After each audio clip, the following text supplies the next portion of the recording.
आप एक शिक्षक रहे हैं ना? जी हाँ। तो लिखने की प्रेरणा कैसे मिली आपको और कब से ये लिखना आपने शुरू किया?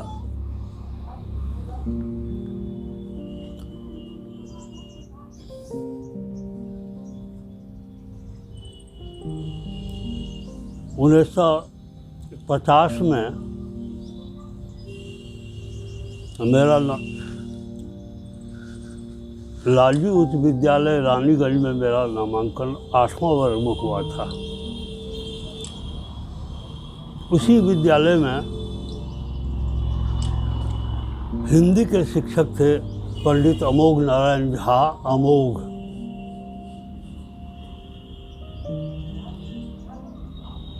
हम लोग छात्रावास में रहते थे। वो हिंदी शिक्षक भी छात्रावास में रहते थे। मैं उनकी सेवा किया करता था।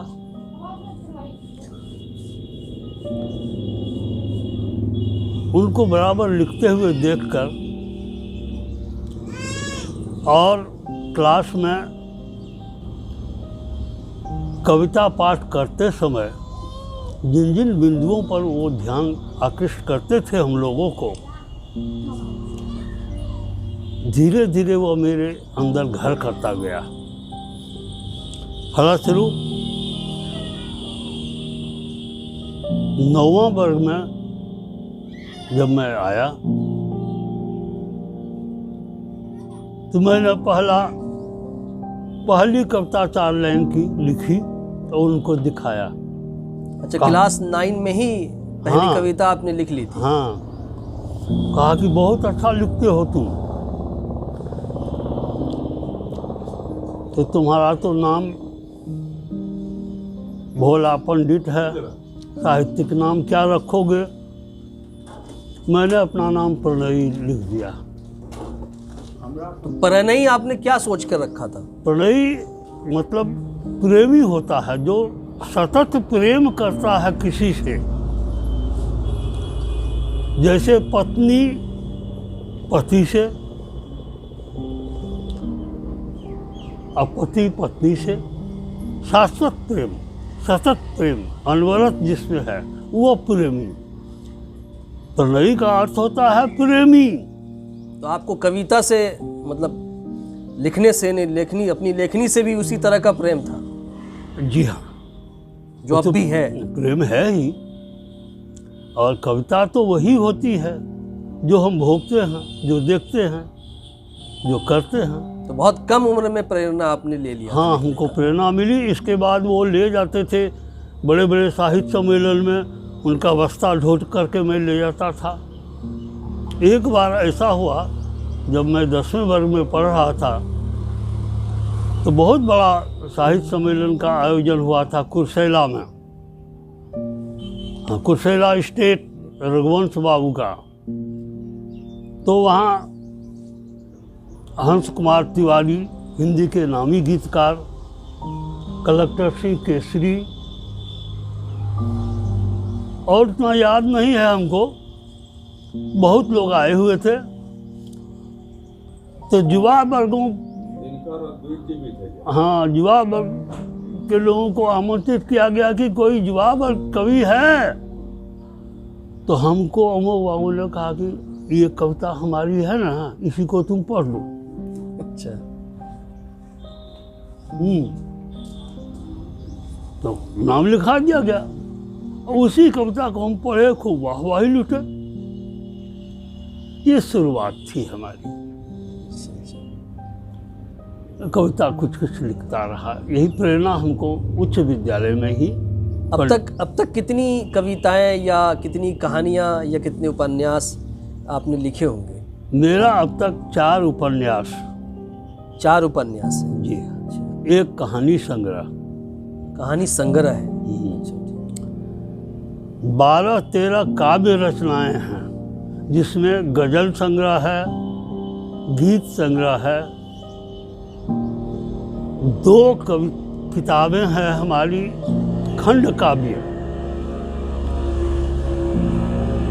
धृतराष्ट्र के आंसू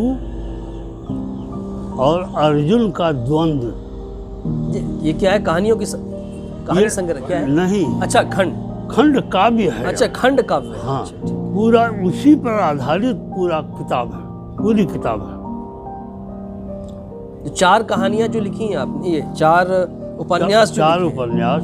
तो आप अपने कौन से उपन्यास को प्रतिनिधि उपन्यास मानते हैं एक तरह से? प्रतिनिधि उपन्यास किसको कहा जाए? सबसे पहला उपन्यास जो मेरा था वह इंसान था, अच्छा, जिन पर फलीसर नाथ रेणु की भूमिका लिखी हुई है। बाद में मेरी दूसरी किताब निकली विदग्धा, जिस पर फिल्म बनने की योजना बन गई थी। अब फिल्मीकार एक्सीडेंट में मारे गए। क्या नाम था उपन्यास का? विदग्धा। विदग्धा। विदग्धा का मतलब होता है, दग्ध मने होता है परिपक्व विद्वान, लेकिन विदग्धा का अर्थ होता है वह नारी जो अपने पुरुष के अलावे आम पुरुषों को अनुरक्त करने में, कांटेक्ट करने में कुशल होती है। उस उपन्यास का नाम था विदग्धा, जिस पर फिल्म बनने वाली थी। जी। अच्छा, अच्छा। उसकी भी अच्छी चर्चा हुई। फिर क्या हुआ कि वो हाँ, फिर फिल्म नहीं बन पाया। बन नहीं पाया। हाँ अच्छा, रेणु जी से आपके बड़े पुराने संबंध भी रहे हैं, जी। बहुत करीब से आपने रेणु जी को देखा है, बल्कि एक दफ़ा हॉस्पिटल में भी ऑपरेशन के वक्त में चाची वहाँ थीं, जैसा कि आप बताए थे। तो रेणु जी के बारे में जो आपका अपना तजर्बा उनके साथ रहा है, वो हमारे दर्शकों को कुछ बताइए आप। कैसे थे, क्या स्वभाव था, कैसे लिखते थे? रेणु जी मेरे प्रेरक नहीं रहे। अच्छा, न मैंने उसका कोई अनुवाद किया, कोई उसकी देखा देखी, उनकी लिपि, उनके भाव, उसका नकल मैंने नहीं की। रेणु जी से खूब संपर्क था हमारा, आना जाना। गांव आते थे तो यहाँ भी मिलते थे, जब पटना रहते थे तो मैं वहाँ भी जाता था। वो इंसान था, पुस्तक लेकर के मैं वहाँ गया था, विदग्धा लेकर भी वहाँ गया था। मुझे स्कूल जाने जो एक उपन्यास है, उसको भी उन्होंने कुछ लिखा है। वो लोग कहते थे कि ये तो कमाल की चीज़ है, मुझे स्कूल जाने दो, मुझे स्कूल जाने दो। जाने दो।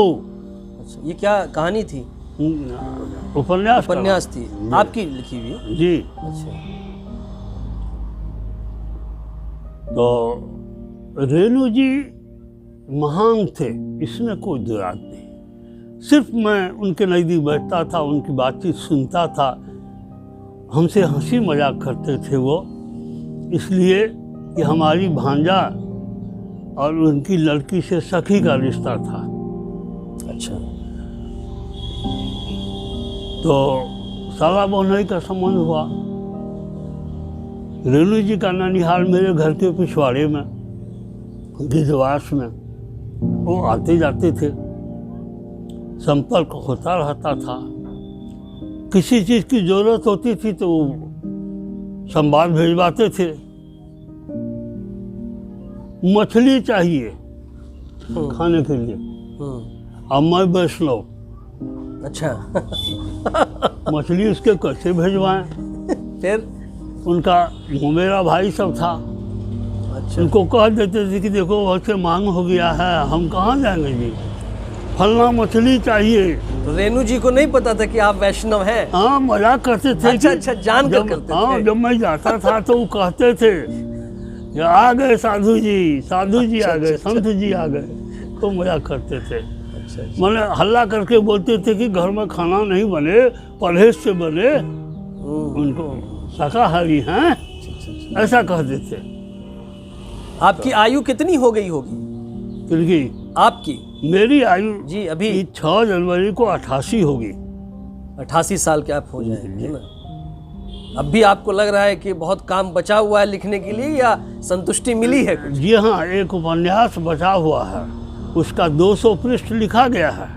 अच्छा, 72 ईस्वी तक का लिखा गया है।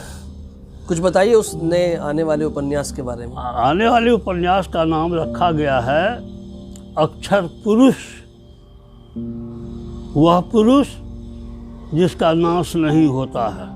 आत्मकथात्मक उपन्यास है वो, मेरी अपनी जीवनी है वो आत्मकथा है आपकी? आत्मकथात्मक उपन्यास। अच्छा, आत्मकथात्मक एक उपन्यास। पात्र हम हैं उसमें, मुख्य पात्र। अच्छा, मेरे ही ऊपर सारी कहानी घट रही है।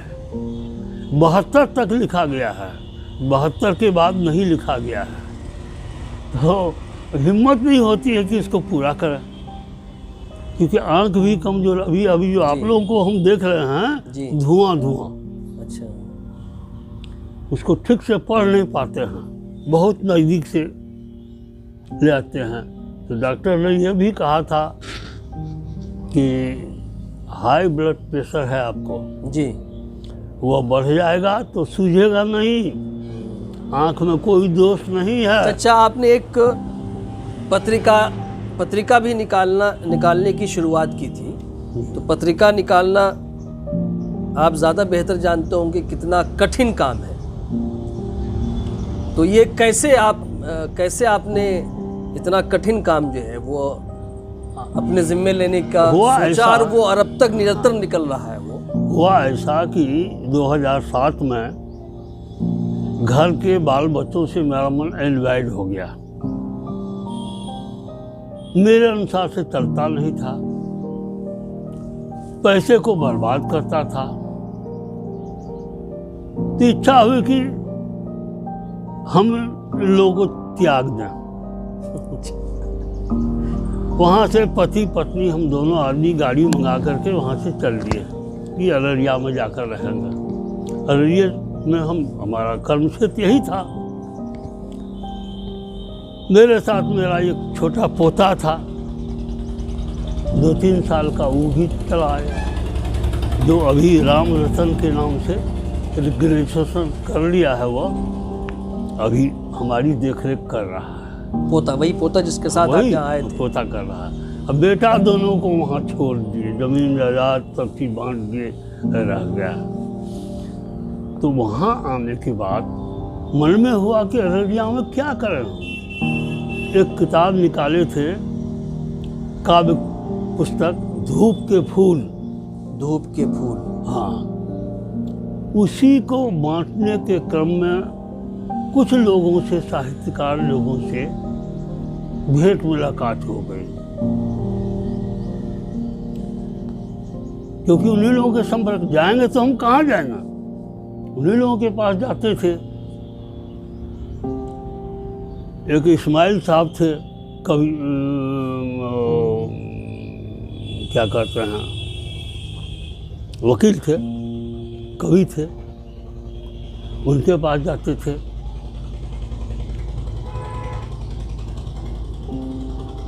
मेरे मन में एक इच्छा जगी कि जब साहित्य के पीछे हम घूम फिर रहे हैं तो क्यों नहीं एक पत्रिका निकाली जाए। सबको बैठाए एक दिन, 2007 की बात है ना? 2007 की बात। सबको बैठाए तो विचार रखे कि एक पत्रिका निकालेंगे और हम संपादन करेंगे। तो उन लोगों ने विचार किया कि नहीं, ठीक है, हम लोग सहयोग करेंगे, आपको पैसा से भी सहयोग करेंगे, सब चीज करेंगे, लेकिन रचना जो छपेगी हम लोग की कमेटी के अनुसार वो रचना छपेगी। तो हमने कहा कि हम पत्रिका नहीं निकालेंगे। ये किन लोगों ने कहा था? जो लोग बैठे वहाँ जमा हुए। हाँ, जो लोग जमा होते हैं। जैसे अब तो एक्सपायर कर गए वो राघव जी थे, वो लोग भी साहित्यकार थे? हाँ, साहित्यकार थे। तो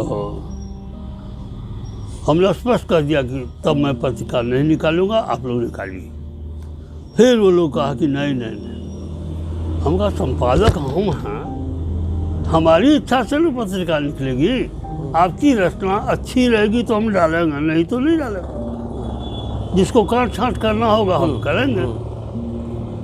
तब कहा कि नहीं, पत्रिका निकालिए, हम लोग सहयोग करेंगे। उन लोगों ने पैसे से भी सहयोग किया और 2007 में से कब से, कौन से महीने से शुरू हुआ था? हाँ,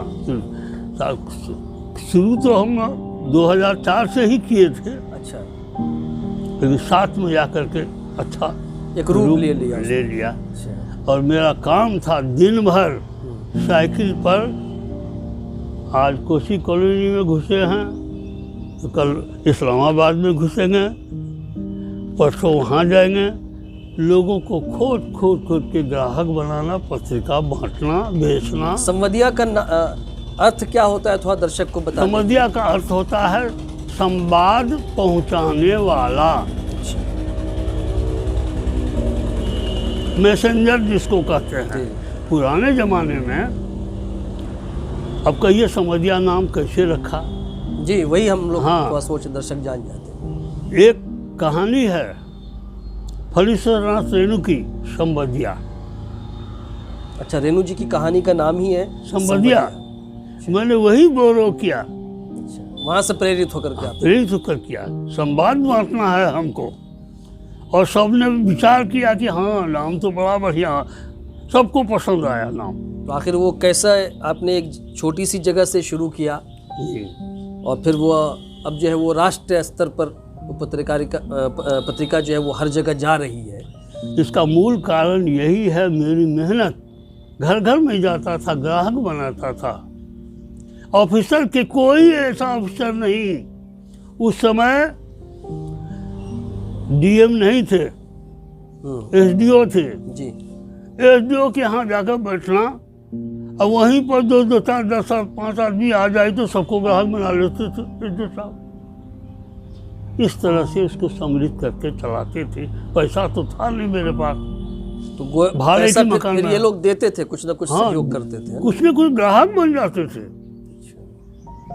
वही ग्राहक के बल पर ही चल रहा है। तो ये लगातार चल रहा है या बीच में कभी रुका भी है? कभी नहीं रुका, जब से शुरू किया 2007 से सब दिन चलता रहा।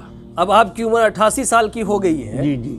और आगे ये पत्रिका कैसे चलेगी?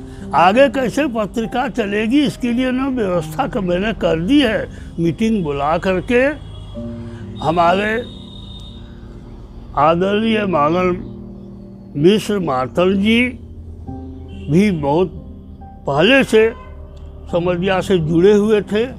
मैंने इनको अच्छी तरह से परख लिया था कि इनमें वो क्षमता है, संपादन की क्षमता है, ये साहित्यकार हैं, और जिस स्थिति से ये गुजर रहे थे, इनको काम की जरूरत थी। तो मैंने रखा, इन्होंने सहज स्वीकार किया और यहाँ पर इन्होंने भाषण दिया था सबों के समक्ष। भैया जब तक जिंदा है चला लिए, मैं भी जब तक जिंदा रहूंगा संवादिया बंद नहीं होगा। तो आप तो निश्चिंत हो गए? बिल्कुल निश्चिंत, मैं अभी भी निश्चित हूँ। अच्छा, अभी जो चचा साहित्य जगत में आप देख रहे हैं, तो नई पीढ़ी किस हद तक आ रही है, उससे संतुष्ट है कि जो नए लोग हैं, नया जनरेशन जो है? संगठित तो कोई नहीं है, साहित्य बिना संगठन से नहीं होगा। कहाँ होती है अररिया में किसी साहित्यिक कार्यक्रम का होना बंद हो गया, न कभी सम्मेलन होता है, न किसी साहित्यकारों की पुण्यतिथि मनाई जाती है, न जन्मतिथि मनाई जाती है, न कोई बाहर के बड़े साहित्यकारों को बुला करके कुछ कहा जाता है, कुछ प्रेरणा ली जाती है। कोई माहौल नहीं है। पत्रिका को कोई पढ़ना नहीं चाहता है, किताब कोई देखना नहीं चाहता है। जब से ये मोबाइल युग आया है, किताब हटा दिया गया।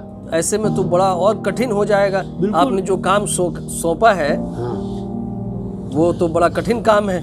कठिन काम तो महाकठिन काम है। धर्म संकट का युग है इस समय हिंदी साहित्य के लिए।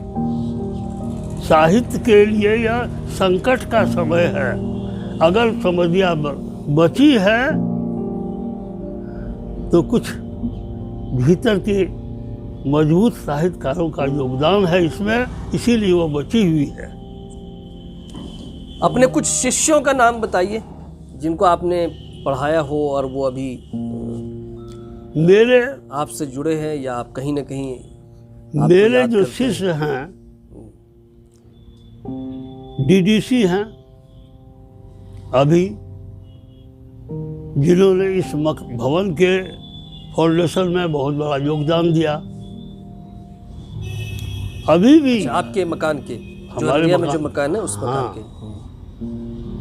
तो साहित्यकारों ने भी सहयोग दिया इसमें, इस भवन बनाने में। छत डालने के लिए डॉक्टर हुस्न आरा को कहे। डीडीसी जो है उनका भी नाम बता देते, हैं उनका नाम, जिन्होंने जो डीडीसी है नाम उनका? उनका नाम मुकेश कुमार। मुकेश कुमार जी। अभी वर्तमान में वो सीतामढ़ी में हैं। अच्छा, ठीक है। हर महीना 5,000 रुपया किसी के द्वारा चला आता है मेरे पास। दवाई खाइएगा, आप नहीं रहते तो आज इस पोस्ट पर हम नहीं रहते। ओ, घास छिलते हम, मेरे पिताजी किसान थे। ये कहते हैं वो? हाँ, आप अपने पेट के नज़दीक सुलाते थे छात्रावास में, और पटना ले जाकर एसटी सेवरिंस में आप ही नाम लिखवाए थे, तो उसको हम कैसे भूलेंगे। और किनका नाम ले रहे थे आप उसके बाद? और भी लोग हैं, जैसे आपको डॉक्टर हुस्न आरा बता रहे थे। हाँ, एक शिवनारायण शर्मा व्यथित जी हैं अच्छा, जो पूर्णिया में है। मेरे शिष्य नहीं है वो, लेकिन शिष्य से बढ़ कर के है। अच्छा। 7, 8, 9 नहीं, 4, 5, 6, 7, 8, 9 6 वर्षों तक वो यहाँ पर रजिस्ट्री ऑफिस में बड़ा बाबू थे। मैं कहीं से घूम फिर के आता था अररिया में, वहीं बैठता था। और वो मेरी पहली किताब, वो इंसान था, पढ़े थे कि आपकी किताब हम जब विद्यार्थी थे तभी पढ़े थे। हे देखिए संजोग कि आप ही हैं। आदर से अपना कुर्सिया और वहाँ पर कुर्सी लगा देते थे ऑफिस में कि आप वहाँ आराम कीजिए, नाश्ता पानी जो कुछ भी ज़रूरत है आता था। ये 5-6 वर्षों तक वो रहे। वो अभी वर्तमान में बड़ा साहित्यकार है। अच्छा, इसके लिए हमको है 5-6 किताबें उनकी निकल। और कुछ बड़े अभी के कुछ साहित्यकारों का नाम आप, जो अभी हिंदी साहित्य में कहीं न कहीं किसी तरह से कंट्रीब्यूट कर रहे हैं? एक कर रहे थे अरुण अवते। और अररिया में है कुछ साहित्यकार जो लिख रहे हैं अभी? अभी अररिया में साइलेंट है, कोई कुछ नहीं कर रहा है। मेरा अपना अनुभव है। और कुछ लिखता है कविता कविता तो अपने को महान समझता है, महान समझता है। हाँ, हम लोग तो कभी आत्मश्लाघा पर जिए नहीं, आत्म प्रशंसा कभी किए नहीं। हम लोग नए लोगों को कुछ सलाह दीजिए कि किस तरह से, नए लोगों को कैसे हिंदी साहित्य में वो अपना योगदान करें, या उनको अगर लिखना हो तो क्या क्या चीज़ें हैं जिनका उनको ख्याल रखना है, या किस तरह से लिखना है अपने लिखना, अनुभव के अनुसार? वो लिखे वही चीज। नए लोगों को मैं ही सलाह दूंगा, वही चीज लिखे जो वो देखते हैं, जो भोगते हैं। एक लिखने के बाद व्याकरणिक दृष्टि से उसको शुद्ध करें, व्याकरण संबंधी कोई त्रुटि नहीं हो।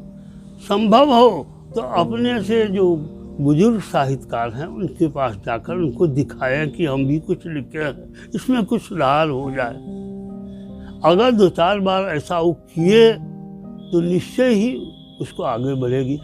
पढ़ना हो जरूरी है, जो पढ़ेगा नहीं वो लिख नहीं सकता है। पढ़ना ज़रूरी है, बहुत जरूरी है। और लिख करके फिर किसी न किसी मेंटोर को या गुरु को दिखाना भी ज़रूरी है। जरूरी है, तब यह उसका संस्कार बनेगा। मार्गदर्शन चाहिए। और संस्कार चाहिए, संस्कार तभी बनेगा उसका, नहीं तो नहीं बन सकता है। वो हमारी पोती जो खड़ी है पीछे, ग्रेजुएशन किया है, ये भी कविता लिखती थी। तो हमरे मन में बड़ा उत्साह आया कि शिवानी अब कविता लिखने लगेगी, लेकिन छोड़ दी फिर? छोड़ गई, शादी ब्याह हो गया, फलाना चिल्ला, अब कार पर घूमती रहती है। ठीक है, अच्छा, बहुत बहुत धन्यवाद।